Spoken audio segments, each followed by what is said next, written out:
what's up? And thank you for tuning in. First thing we need to do is hit the like button, subscribe to the channel, and then we could, get on and do the business. I got to big up all my Eritrean fans of Biniam May. He's doing some amazing things out there. So we're going to talk about stage 6. I'm going to get my thoughts on stage 7, which was like Biniam was not even really they weren't even looking for him to do anything in stage 7, and also today's stage 8, where he and Matthew Vanderpool were the favorites of today. So let's get into this. Let's have a look at the profile, the course, and a few pictures and clips of what actually happened.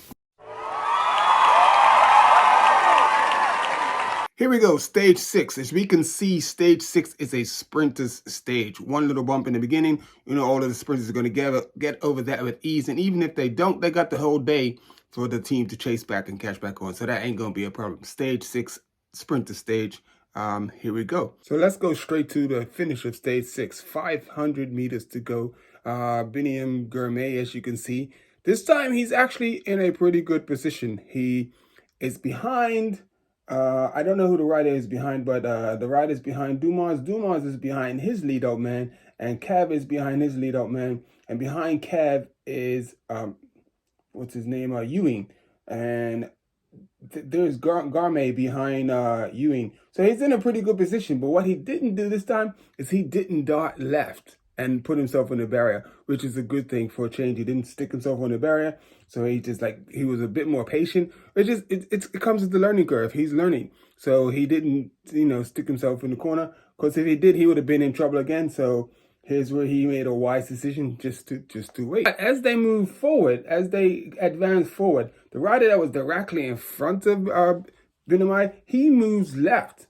And because that's his Biniam draft, he's sort of following him, because he wants to keep that speed and he wants to use the least amount of energy possible. You don't want to stick your face into the wind. But what happens is when he goes left, there's a huge gap. So Dumas is following his lead out man. Now there's a gap between Dumas and there's a gap between Biniam. And then Cav is following his lead out man and Ewan is following Cav. So Ewan has no lead out man. So Ewan is just winging it. What would have been ideal is Gourmet would have just picked up on it right away and just jumped on Dumas' wheel, because that's the wheel you want to be on. But he didn't. So here's that little space. So now he's got to use an extra bit of energy to get up back to Dumas and to Kev and to Ewing. So yeah, these guys are using less energy. Everybody's got a lead out. Nobody's breaking the win. The only person breaking the win, about to break the win, is Gourmet. So, but the good thing is you see Gourmet is he's protected, but he's gotten himself into a pickle, because the guy directly in front of him, that's Dumas' lead out man. The guy directly in front of Dumas' lead out man is Cav's lead out man. Both of these guys have finished their duty. They finished their pull. So now they are coming off the gas, and what they're going to do, they're going to drift back. Who are they going to drift back to? Straight to Biniam. And again, so this puts him in a position. So at the moment, Dumas is going around the outside of his lead out man, because his lead out man is done. And Cav is going, as you can see, is going around his lead out man. And following Cav, the perfect wheel is Ewing. So, and the only person who should be in the mix, and he just hasn't picked the right wheel. He should have just darted left and followed Dumas and just stayed on his wheel, but he didn't. So he lost that jump. So, and this is the beginning of him losing out on the sprint. You can see Dumas is stuck behind Cav's lead out man. Cav is pretty much leading out Ewing, and Gourmet looks like he's in the perfect position. So Cav's lead out man is finished. So what Cav's doing now, he's tucking in front of his guy, sort of getting near the barrier so that no one could come up the inside of him. And as he does that, Ewing just follows right behind. Such a short, matter of meters. You can see how quickly Ewing and Dumas goes clear. But because Dumas is in Ewing's wheel, he's holding a bit more speed. So if Biniam would have been in Dumas' wheel, then he would have been holding that same speed, and he actually would have had an opportunity to come around. So this is how the race ended. It was really, really close. Dumas won by probably literally a tire, literally. So today was meant to be the Biniam Gourmet and Matthew Vanderpool show.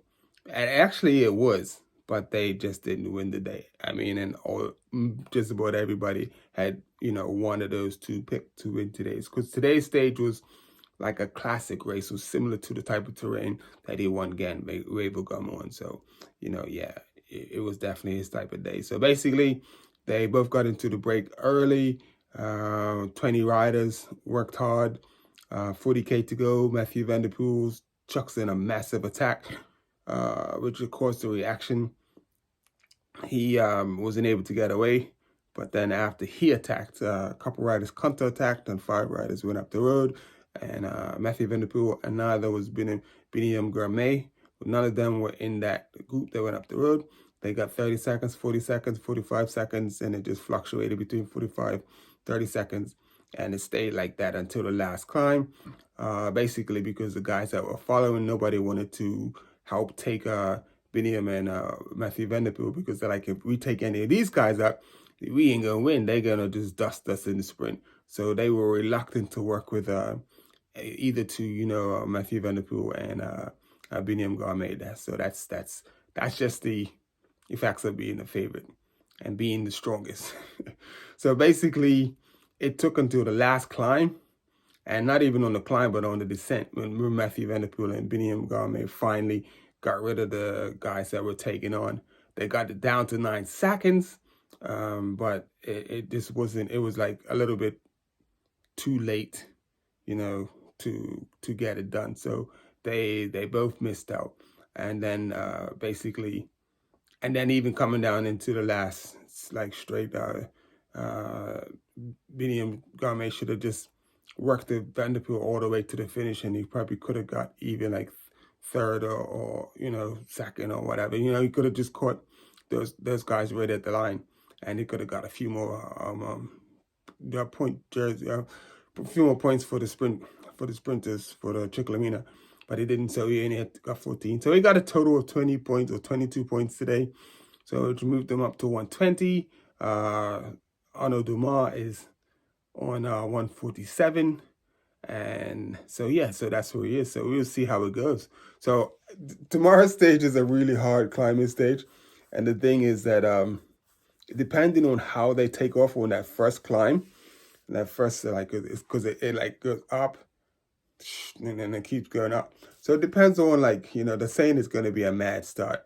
And if it's mad crazy like it was 2 days ago, then I can't see Biniam staying with. But I'm hoping, again, that if you can stay over the first climb, right, just work hard, get over the first climb, and then just, because it's a lot of descending after that first bit of climbing, and then, you could go for the sprint points. But we'll see how tomorrow. Look forward to tomorrow. It's going to be a long day. It's going to be a tough day. It's going to be a hard day.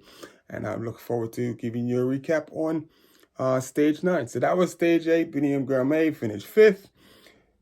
Favorite for today, big favorite. If, things would have been a little different, he definitely should have won today. It's unfortunate, but this is how it happens. These things happen, and he is learning. He is new to the sport, and I'm enjoying the journey with him. And I'm just, I'm to my Eritreans, that's what's up. So, and then we got 2 other Eritrean riders. I'm just going to post their pictures. I haven't learned how to say their names yet. And then as soon as I learn how to say their names, then I will pronounce their names and I will mention them more in the race. But the 2 other riders should feature tomorrow in the climbing stage. One is on EF and the other is on the DH team. So, my email. So if you want to just send me a little voice note, how to pronounce the rider on EF and the rider on DH, just send it through. And it just definitely helped with the Biniam Gourmet's name. So check this out. This is to Myron. Biniam Gourmet. Thank you. I really appreciate that. Biniam Gourmet. See that? Biniam Gourmet. So if you want to send me the pronunciation for the other 2 Eritrean riders, I will be happy to listen and then practice and get the pronunciation of their names right before I attempt to pronounce their names. But anyway, I definitely, for the rest of the race, I'm going to highlight the rest of the Eritrean riders. I definitely have to do that. and I'll get pictures of them through different parts of the race so we can see and keep track of them. So thanks for watching. This is remember, like the channel, subscribe to the channel. The goal is by my birthday is in August to have 1,000 subscribers, and we have 1,000 subscribers. And I know a lot of my subscribers are coming from Eritrea. And this is what I'm going to do. You guys get me up to 1,000 subscribers. I have my initially recycling kits coming up, like these right here. And I'm going to bless somebody with a full kit. So basically, I'll go through all my subscribers and then I'll draw a name. And somebody's going to get a kit. So get me up to 1,000 subscribers, people. Get me, hit the subscribe. Tell your friend. You never know. And the kits about a pat on my feet, real nice. Anyway, as I said, this is Initially Recycling Tools. Thanks for watching. We're going to keep covering the gyro. We're going to keep covering Biniam. And we're going to also cover the other 2 Eritrean riders. So hit the like button, subscribe to the channel, and then I will see you in a day or 2. Peace.